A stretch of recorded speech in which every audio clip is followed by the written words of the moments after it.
సాధించి ప్రపంచమంతా కర్తవ్యాలు ఎప్పుడూ ఉంటాయి.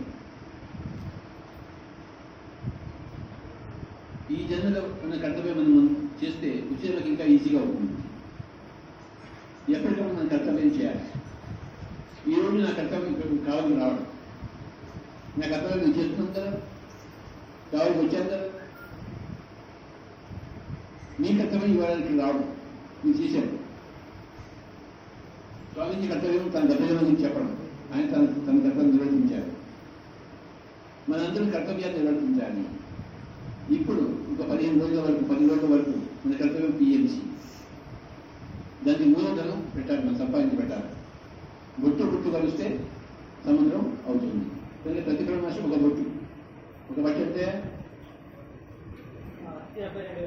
ఒక బొట్టు 52,000.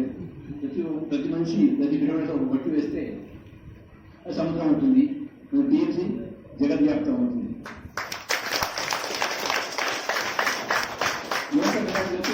అందులో మన ప్రజాన్ని కూడా ఉంటుంది. కనుక మై డియర్ ఫ్రెండ్స్, తక్షణ కర్తవ్యం అందరూ పిఎంసికి భాగస్వామ్యం కావాలి. అది first point. Second point, December ధర్మచారికి ఎవరు రాకూడదు. సెకండ్ పాయింట్, అందరూ ఇంట్లో కూర్చొని పిఎంసి ద్వారా చూడాలంటే. పిఎంసి ద్వారా మీకు అన్ని వస్తాయి. మీరు ఇంట్లో బయట రాకూడదు.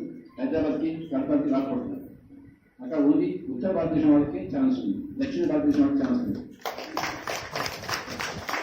నేను ఎక్కడ పరిగెత్తులు వస్తానని నేను రావద్దని చెప్పడం కోసం పరిగెత్తులు నేను వచ్చాను.